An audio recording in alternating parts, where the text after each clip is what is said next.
All right. Welcome back to the show. It's your boy Mahesh Chookolingo. Today, well, as you all may know, there is a hurricane down south, washing away almost the entire state of Florida. It is nothing new. I remember being in Florida during Hurricane Katrina. It was a terrifying experience, but at the same time, the after experience was sort of mixed. I remember being there after Hurricane Katrina. It was headed towards New Orleans afterwards. It did create some devastation in Florida. I was working in a car dealership at the time. I went there and I helped cleaned up the car dealership. We spent, a couple days doing that. And immediately after the storm, when we came out of the house, it was inspiring and uplifting to see that Floridians have already ingrained in their culture dealing with the aftermath of hurricanes, because you saw people bringing their pickup trucks and going and picking up ice and coolers and generators and bringing food over from their houses and sharing with neighbors who didn't have. And it was really an amazing yet sobering time in my education with humanity. And Florida and the United States as a whole, generally speaking, we are a very helpful, willing, giving, charitable culture, and we don't get enough credit for that as an American. We always see the bad side of America. So I just wanted to share that story, because right now in these times that we're living in, people tend to uh, focus on the negative a lot. But I just want you all to know that there is positive. Most of my family lives down in Florida. My mother is there. My siblings live there, and other extended family as well. So we are hearing reports on the ground, though communication is a little tough at this time. So, but I kind of started getting back on the internet and going through, uh, you know, all the backdoor channels of trying to get underground stories and figure out what's going on. And already the conspiracy theories are flying. One conspiracy theory is that they had to use the geo engineering project called HARP, HAARP. You could look it up. And the idea is that there's one faction in the United States who purposely wanted to wreak havoc using storms, and and it's a stretch. It's a real long stretch, but I know that these technologies exist. But the question I have is, why would they use it against their own people? But the compelling case is that the states that will be hit are mostly Republican states, states that in the upcoming November will be so devastated with all these tornadoes and hurricanes and stuff that they're planning to implement across the entire country, and fires and all this stuff, that the Republican states will be in such dire need for help that the government can step in and start providing financial aid to everyone, in hopes that that financial aid and those tax benefits and all these other things that they can implement will pull more voters into their voter base. Now, like I said, it's a stretch, it's a conspiracy theory.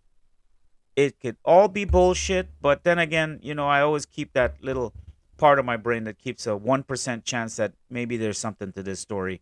So we could pull that thread later. But enough with the conspiracy theories, back to the humanity aspect.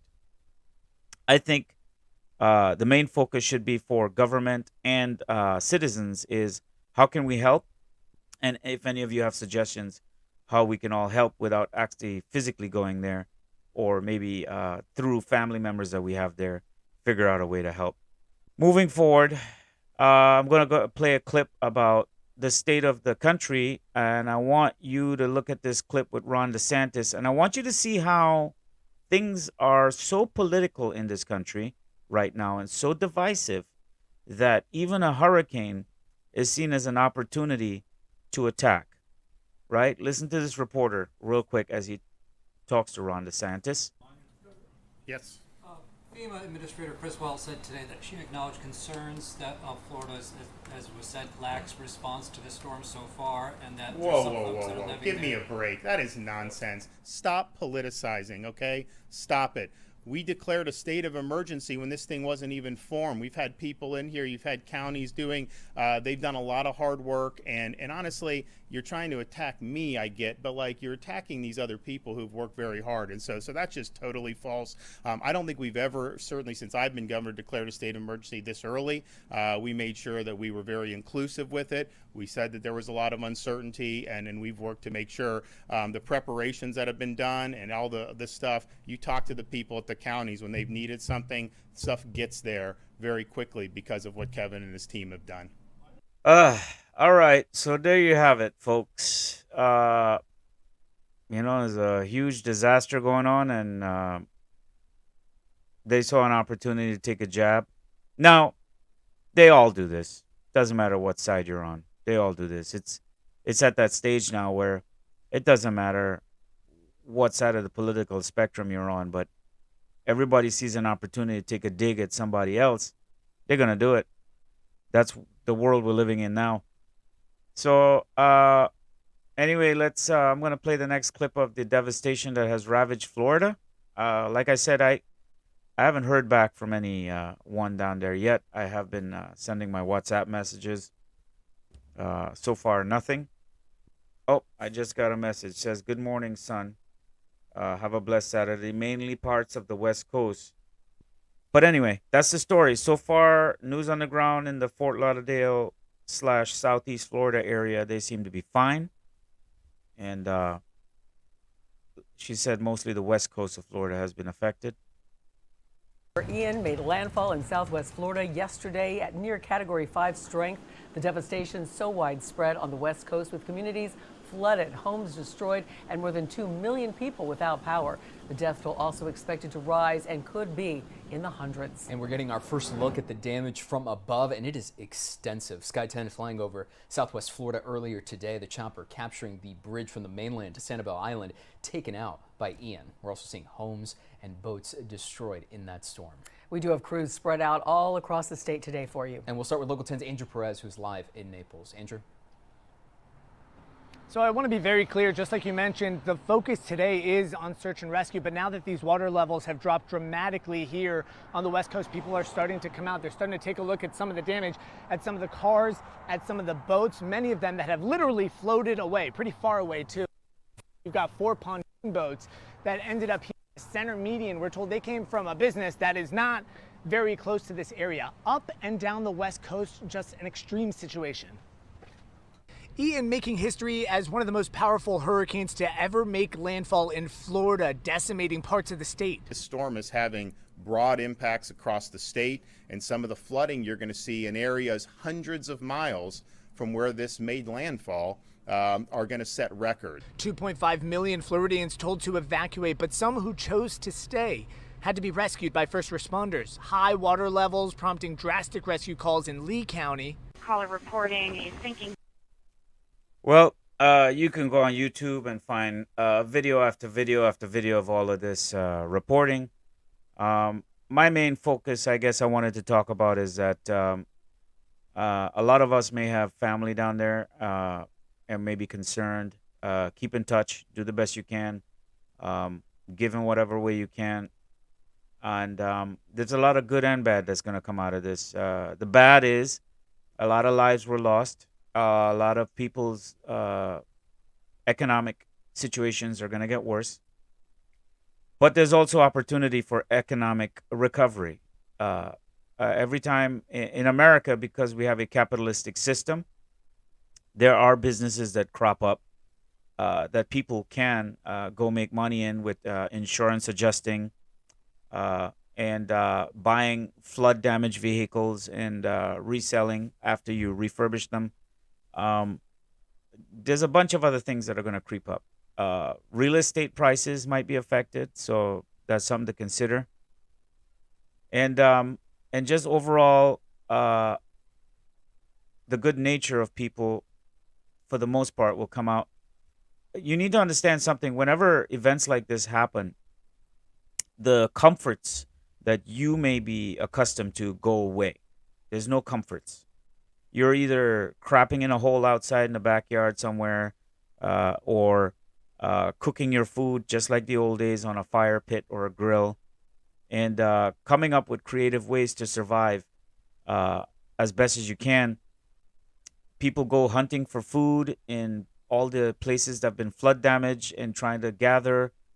Government steps in and tries to give water generators and other potential food necessities that can hold people over until they can be moved to another place.